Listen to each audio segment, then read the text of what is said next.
वो जो सजाएं देते हैं वो फिर आखिर में रिटायर हो जाते हैं। जज बशीर साहब जो हैं आज रिटायर, वो घर चले गए बेचारे। मुकदमात कई वजीर आजमों को सजा दी, उनके मुकदमे सुने, कई के फैसले किए, कई के नहीं किए। अब 12 साल तो गुजार दिए उन्होंने और अब वो रिटायर हो गए। लेकिन ये तो देखे ना, अब तो एक गनीमत बात तो ये है कि पहले लोअर कोर्ट में फैसला होता है, फिर अपील जाती है हाई कोर्ट में, बिल्कुल आधे मुकदमे तो वहीं दम तोड़ जाते हैं, और फिर सुप्रीम कोर्ट पे पहुंचते हैं तो बिल्कुल जनाब मालूम होता है कि फारिग है। तो मगर नवाज शरीफ साहब पर मामला उलट हुआ, सुप्रीम कोर्ट में पहले मुकदमा चला और सुप्रीम कोर्ट का जज निगरान मुकर्रर हुआ और उनके हिस्से में भी क्या आया।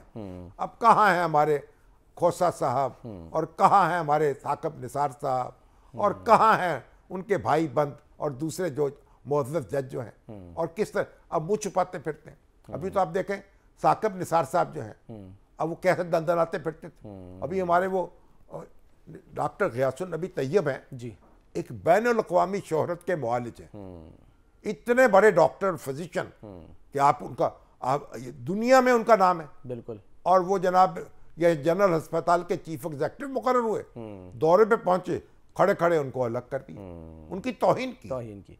सर महमूद भट्टी साहब के साथ भी उन्होंने ये किया था। महमूद भट्टी साहब बेचारे उन्होंने आके अस्पताल बनाया जी, पेरिस से पैसा बाहर से लेकर आते हैं, इन्वेस्टर लाते हैं, वो कह रहे हैं मेरा काम नहीं है एडमिनिस्ट्रेशन। उनके क्लास फेलो रहे थे, उनको तौहीन कर दी और दंदनाते मतलब ये हर अदारा हमारा जो है उसने अपनी हद से तजावुज किया है। जब उसके पास ताकत आई है उसने लोगों का जीना हराम किया है। ये अजब है मेरी किस्मत कि जो दिल किसी को दूं मैं वही मेरे सर से मारे, उसे कर खराब उल्टा।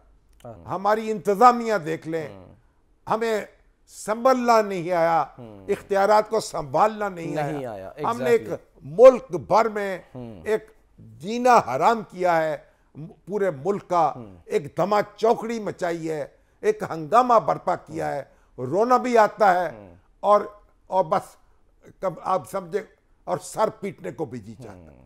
सर उम्मीद पे दुनिया कायम है, एक ब्रेक ले लेते हैं। मगर वो अफसोस वाले जो हैं जी सर, वो कह रहे हैं पाकिस्तानियों की उम्मीद में इजाफा हो गया है, यानी तवक्कुआत कायम हुई हैं नई हुकूमत से कि ये तवक्कुआत जो कायम हुई हैं तो नई हुकूमत जो है कोई बेहतरी लेके आएगी। और जो वजीर खजाना है ना वो बड़े ढंग के आदमी हैं, औरंगजेब सर एक ब्रेक अच्छी बातें कर रहे हैं। अब उम्मीद है पर देखें, ठीक है, वज़ीर आज़म भी कमर कसे हुए हैं। चले सर एक एक करके जो ऑप्शंस हैं वो अब लग रहा है कि शायद ख़त्म होती जा रही हैं सुन्नी इत्तेहाद काउंसिल या पाकिस्तान तहरीक इंसाफ के पास, क्योंकि पेशावर हाई कोर्ट वो मखसूस नशिस्तों का मामला लेकर गए थे। फुल बेंच ने फैसला कर दिया है जी सर कि सुन्नी इत्तेहाद काउंसिल को औरतों की मखसूस नशिस्तें नहीं मिल सकती। अब वो नशिस्तें भी दूसरी जमातों में तकसीम हो जाएंगी। अब उसके खिलाफ अपील करेगी पीटीआई या सुन्नी कौंसिल सुप्रीम कोर्ट में। लेकिन मामला यह है कि कानून जो है ना, कानून ये कहता है कि वो नशिस्तें उनको नहीं मिल सकती क्योंकि सुन्नी कौंसिल जो है उसने इलेक्शन ही नहीं लड़ा, उसके अपने चेयरमैन जो हैं आज़ाद हैसियत में लड़े हैं। एक तो हम पता नहीं जमातें क्यों रजिस्टर करते हैं जो ना इलेक्शन लड़ती हैं ना, एक सिर्फ एक रजिस्ट्रेशन क्यों करते हैं जमातों की।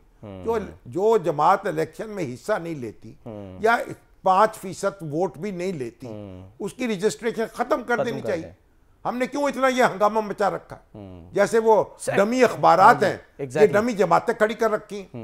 अब उन्होंने कहा भाई आपको तो मिल नहीं सकती नशिस्तें। अब सियासत का तकाजा और है, कानून का तकाजा और है। इसलिए इलेक्शन कमीशन में एक जो इख्तलाफी नोट था ये उसमें कहा गया कि कानून में तब्दीली कर दी जाए। पार्लियामेंट, हाँ, जो आपने भी इसका जिक्र किया, कानून में तब्दीली। अगर सियासी जमातों में अकल होती, पीटीआई और अपोजिशन और गवर्नमेंट मिलके बैठ जाते, एक दूसरे को स्पेस दे देते। अब ऐसा नहीं हुआ।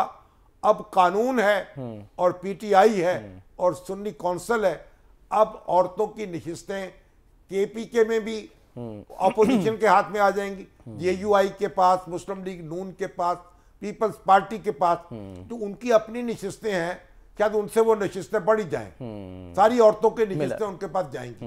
इसी तरीके से जो सेनेट में उनको नुकसान होगा, सेनेट में उनकी नशिस्तें कम हो जाएंगी, पंजाब असेंबली में भी तो नहीं मिलेगी ना। बिल्कुल बिल्कुल। लेकिन ओवरऑल फर्क नहीं पड़ेगा। मरकज में पीटीआई को ऑपोजिशन ही में रहना था, खा उसको औरतों की नशिस्तें मिल जाए तब भी मेजॉरिटी उसकी नहीं होती। सही। पंजाब पंजाब में भी उसकी मेजॉरिटी नहीं होगी और केपीके में भी उसकी मेजॉरिटी ऑलरेडी मौजूद है, भारी मेजॉरिटी है। वहां हुकूमत खत्म नहीं होनी थी और वहां हुकूमत कायम नहीं होनी थी। हालात जूं के तू रहेंगे, लेकिन अफसोस रहेगा कि सियासी जमातें जो हैं अपने तदब्बर का मुजाहरा नहीं कर सकी।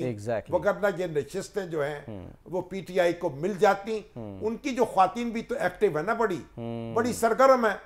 इतनी ख्वातीन बेचारी उनको जेलें भी भुगत रही हैं। हमारी यास्मीन राशिद को देख लें और दूसरा आलिया हमजा को देख लें, उसको देख लें। अब वो नशिस्तें जो हैं उनके हिस्से में नहीं आएंगी।